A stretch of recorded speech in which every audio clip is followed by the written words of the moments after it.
Hello, team, and welcome to episode 19 of Creative English. The dad is off.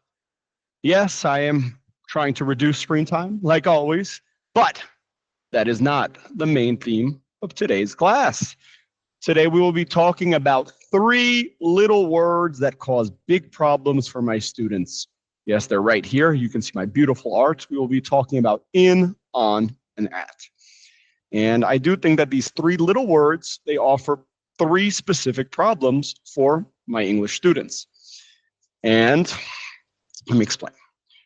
Number 1, they are almost untranslatable. They're very difficult to translate. And I'll give you an example. I live in Brazil, in Minas Gerais, in Belo Horizonte, in Luxembourgo. Great. Now, in English, in Portuguese, I'd say eu moro no Brasil, em Minas Gerais, em Belo Horizonte, or no Luxembourg, and if it was like Savassi, na Savassi.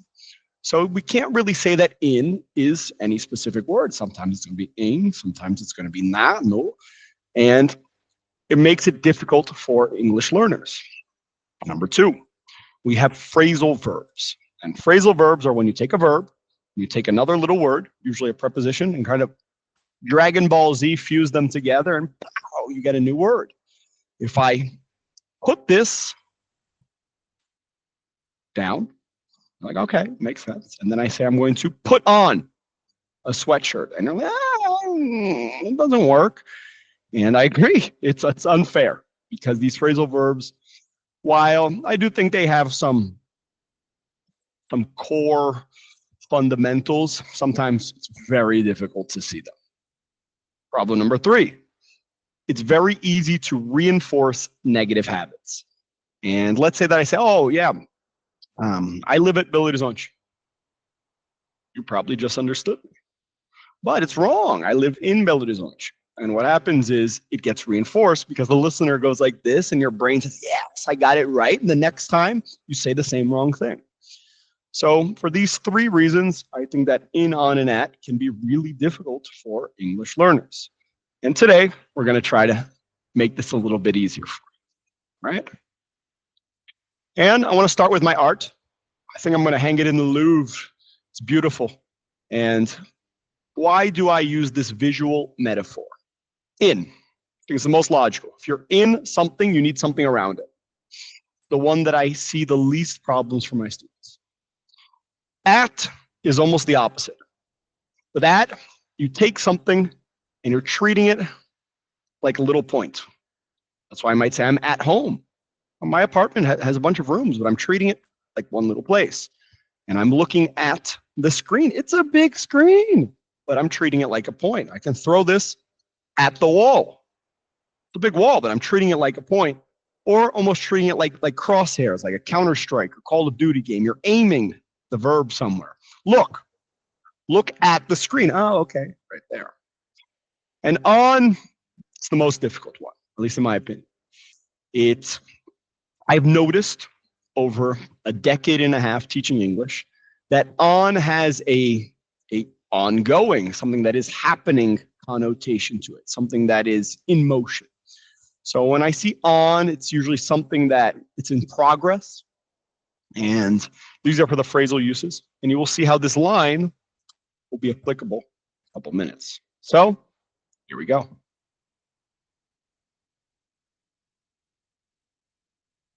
Starting with time. In, on, and at are known as the prepositions of time and place. And that's their first use. So within, remember, you're in a bigger time period, whether it's a month in May, whether it's a year in 2025, in a season in the winter, or in the age of Aquarius for the astrologists out there, or in the evening. If I were to say our class is in the evening, you don't know if it's 6:30, 7, 7:30, 8, in that time period. Part 2, on specific days. And I'll joke with my students that remember, if you add an E, it becomes 1, because 1 day. And on Monday, it can be on Mondays, our class is on Mondays. On my birthday, it can be a figurative day. On the 12th, on May 16th, 2025. And because the weekends go by so quickly, we'll say on the weekend as well. Now, one that I see my students mixing up, if we were to say that our class is in the morning, that's fine. If I were to say that our class is on Monday, that's fine too. But when we mix them up, mix them together, what happens? You use one preposition. Which one would you pick? In, on, or at? I'll give you a second.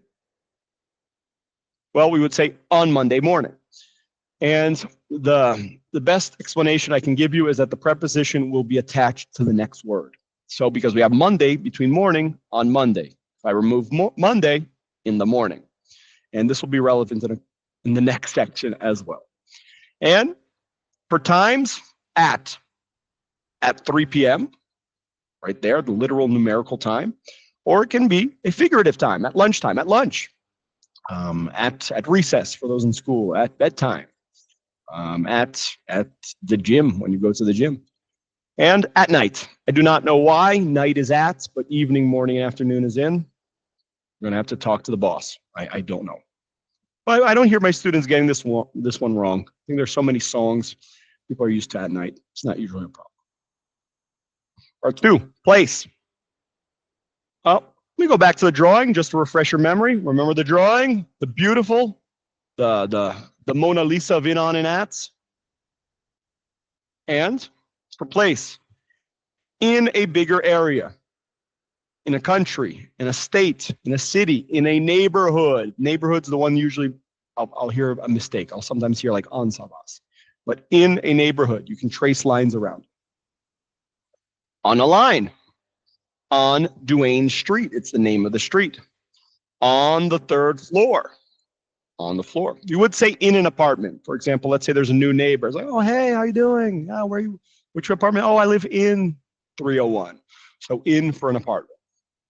Now, remember what I said about on Monday morning, same thing. In English, we start with the number when we give an address. So on Duane Street or at 105 Duane Street, because the number comes first, that specific point.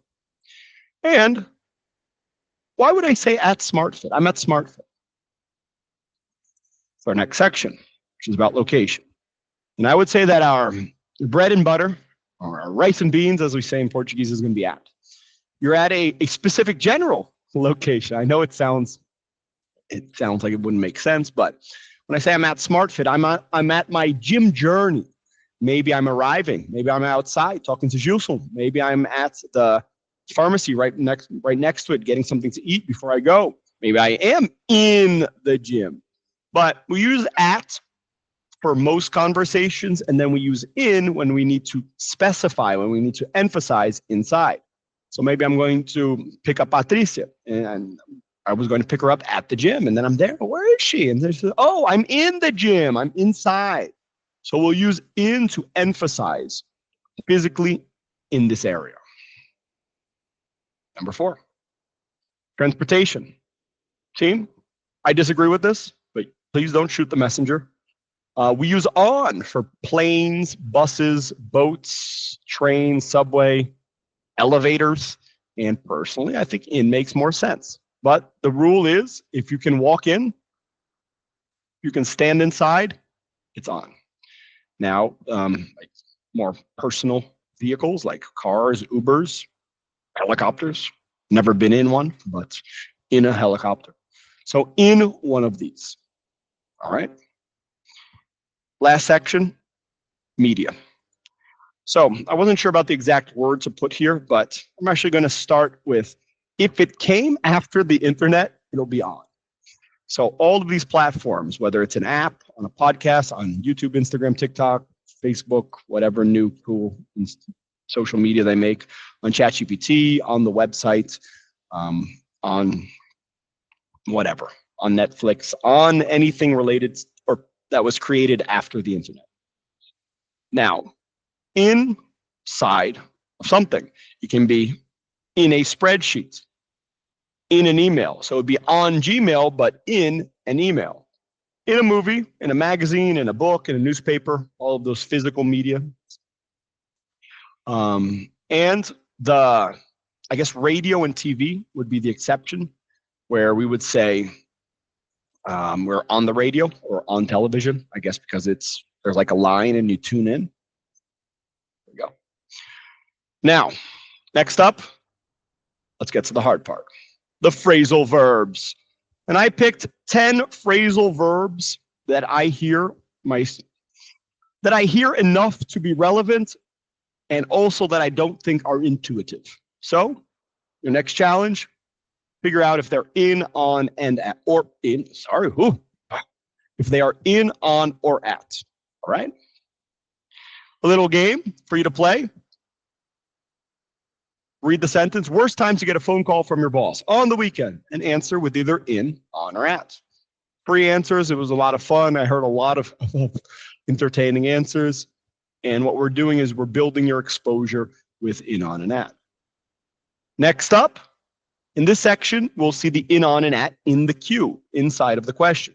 Most annoying thing to hear in a meeting. Oh, one more question at the end. We'll follow up next week. Whatever it is, you do not need to use in, on, and at in your answer. All right. Now, our talking point this week, screen time. It was really cool and a little bit sad. I realized that it's something that, say, 95% of us are aware we're suffering with, and the other 5% are in denial. But we are bombarded by screens. And we talked about some of these things. I loved hearing my students' insights. Most people will agree that they're spending too much time. I heard some cool stuff about the differences about screens. I had students telling me they only make purchases if it's on the computer. They don't do it on their phone. And I really do think there is a difference. Maybe it's a postural thing that when we're on our phone, maybe it's because it's too personal. But I do think phones are worse than watching something on TV. Maybe just because I'm old. But I do think that the phone specifically, it's worse than the other ones. So if we can reduce our phone time, seems to be the main problem. Which generation has the worst relationship with their phone? Seems to be different.